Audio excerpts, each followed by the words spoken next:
middle of the show, which usually lasts about 2 months. These are some of my other works here, just the prints and the cards and things like that. And then I have a piece here, and my first oil painting in the front room is a sunset. I've always said I'm never going to do oil, but you know, I started taking a course and I love it. It's just fantastic. So I hope you all look around. Sometimes people show up a little bit after 2 o'clock, and they kind of get oriented and, you know, look around. But have a glass of wine, have some hors d'oeuvres, and glad to see you all came out, and thank you so much.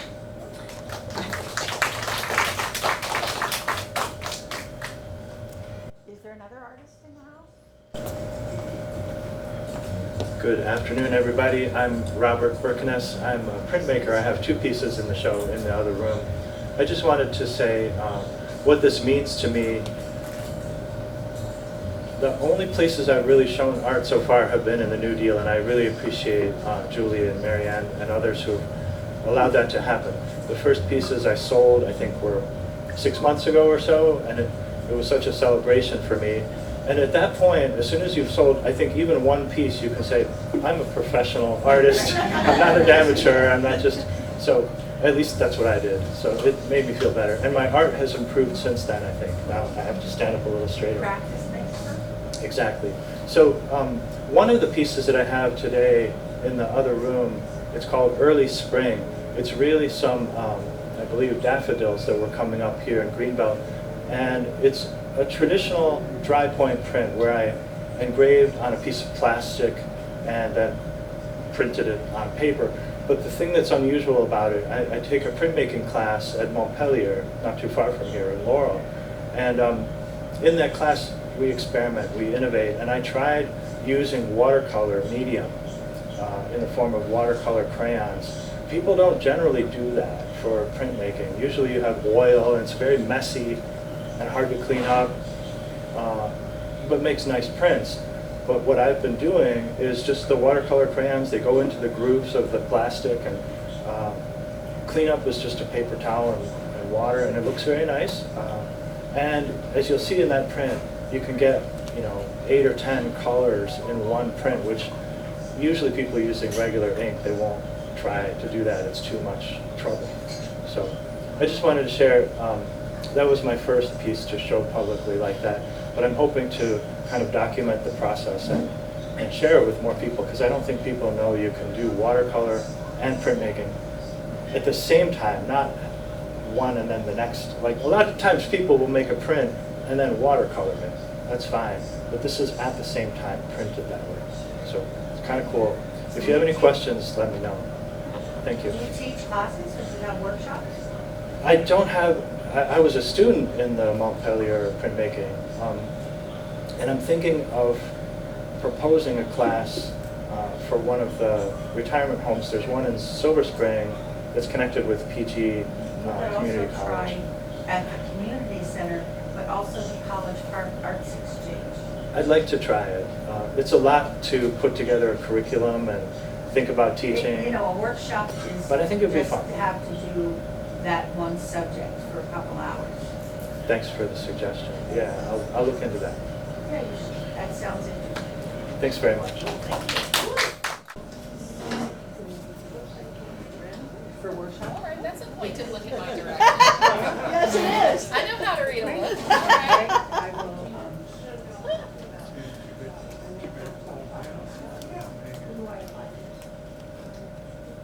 All right, Julie's eyes have informed me that I am coming up to speak about my artwork. My name is Catherine Ruckel, and I created 2 pieces that I am very grateful were accepted into this show. The first one is called Blackbird Singing in the Dead of Night, which is on this back wall, the one with the big fat rose on top, that I'm still questioning its proportions every time I look at it. And then the other one is up against the orange wall in the front room and has the lemons hanging off, and that one was called Victory Was a Woman. Something about my process is I am always trying to look at ways of expressing my own healing, siphoning my own healing. I had a tarot client who came to me once talking about her anger and what she does with her anger, and I said, your anger is a gift, it's a tool, create music, write poetry, right? So I'm often at work, at my desk, I'm writing a dissertation, or I was teaching some classes at AU in art history. And so in order to get my mind out of that space, art is, I was just telling you this, art is where I like to go to get out of that space. And do something creative that siphons out some of these feelings that I have about things. So these two particular pieces I made this winter because all of us obviously are processing the collective healing that has been shouting at us to such a point that nobody is able to ignore the healing that our collective needs at this time. Our human collective, that is. I'm sure everybody smells when I'm stepping in here. So, yeah, she's like, yep, I feel yeah. So,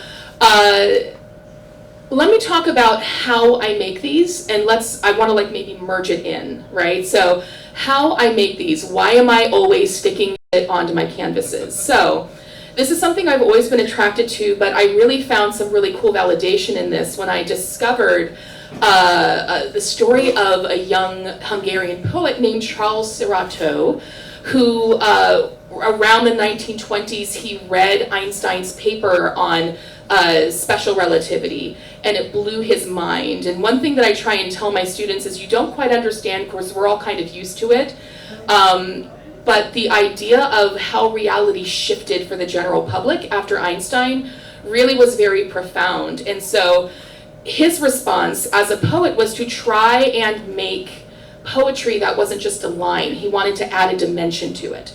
And so when he went to Paris after law school, he decided he wanted to, he's walking around, he wanted to make friends with artists, and he sees this Moreau sculpture, and it blew his mind because he understood that modern artists were doing the exact same thing he was doing.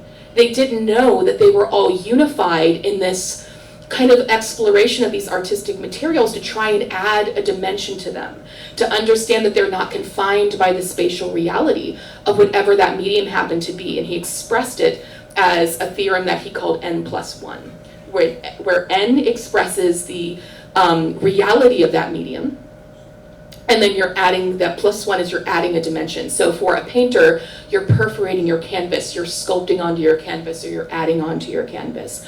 And the reason why I'm telling you this long story, because this is not an art history lecture, the reason for this is because there was a very real ideological battle happening in Paris at the time about art and what it meant and what it was supposed to be. And modern artists were being criticized for being childish and unintelligent, when really what they were doing was something very profound. They were questioning rules. They were questioning why things had to stay a certain way. Why can't we expand, evolve, and ask more questions of art in our materials? So there was a lot of division at this time, and dimensionism is something that he looked to really help expand, like for the people who wanted to expand the definition of art. He really wanted that to grow and have some sort of a legitimate basis, right? So why am I talking about this? I'm talking about this because we are all in the middle of an ideological battle at this time, right? We understand that. And there is a group of humanity that wishes to expand and to continue to expand. And there is a group of humanity that feels safe in a comfortable spot and doesn't want it to change. And so there are ways of, in many ways, of expressing our side of I want to expand, I want to grow, I want us all to learn to love each other more perfectly. And how that happens is we have to increase our dimension, right? We are trying to go from a world that is three-dimensional to a world that is maybe a little more four-dimensional. And that is what we're fighting for. And so when I make a piece like Blackbird Singing at the Dead of Night, for those of you who know the Beatles song, it's a song about hope. right? It's a song about hope that the world can change and expand and grow and add a dimension onto itself. Similar to Victory Was a Woman, as I'm thinking about gender in antiquity and how women were expressed as these allegories, right? And how women's bodies were expressed in allegories.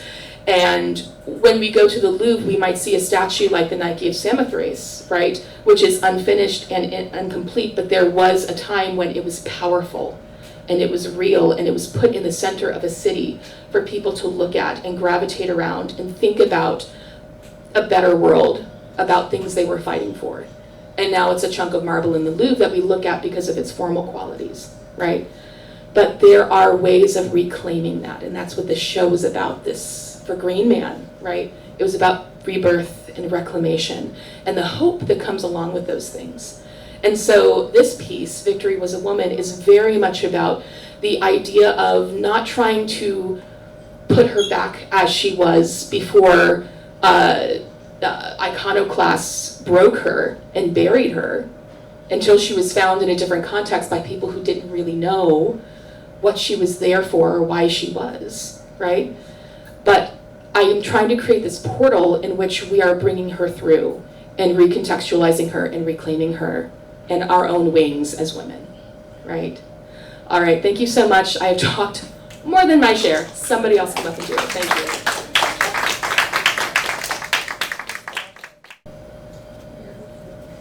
Is there anybody else who would like to speak about their work? I can say a few words. Yeah, come on up. We want to hear from all the artists. Awesome. Well, hi everyone. My name's Lauren Brumbach. My two paintings are the one of the gnome and the caterpillar and the moth on the rocks. Yeah, Tom and Claudia. So these two were two realism pieces, a part of a larger spring collection I created this year. If you're not familiar with my work, it's pretty evenly divided between realism and abstract expressionism. I find there's stories and narratives and feelings that I can tap into that are best expressed in both of those territories. But these two were created kind of like a before and after sort of thing. So on Tom's nose is a caterpillar, and then Claudia, the second piece, is the same breed of butterfly. I think it's a butterfly, not a moth, that caterpillar turns into. But Claudia specifically by herself was a meaningful piece because of independence and kind of feminine independence, but among rocks and weeds and rain and the metaphors of that, having a strength when everything else perceives you as kind of a fragile thing, but you're standing here, you're the brightest object among grays and browns and all those beautiful colors, but subdued colors. But she has a very faithful companion in her little gnome friend as well. He was there through it. So they're special to me. I didn't prepare my speech, so forgive me. But yeah, they came about last spring after a spring storm in my backyard, and I was out there photographing, and I just really wanted to preserve these moments because I found them empowering in such a humble place. Like, I've stepped on these rocks on more occasions. I've probably squashed so many worms and things, but that day, for some reason, I don't know, God placed the colors in the perfect position for me to want to keep them with me. So it's rebirth, it's also stability, it's also just a very humble place that I found just indescribably beautiful. So those are those two pieces. Yeah, that's that. They're oil paintings, and yeah, so thanks.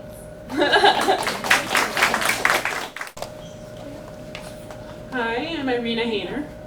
I'm a quilter, and I really appreciate that they accepted my little Lily in the Valley quilt as an actual piece of art. I wasn't really sure when I submitted if that would be allowed, so I was surprised to get an approval. I usually stick with flowers because I like to quilt and I like flowers. So I'll go outside the door and find a daffodil and try to make a little wall hanging of a daffodil. It's like quilting but scrapbooking at the same time, where you're layering fabrics, and it's so much fun. So I normally sell my stuff on Etsy, and this is the first show that I've had my stuff in. So it's really nice to be here.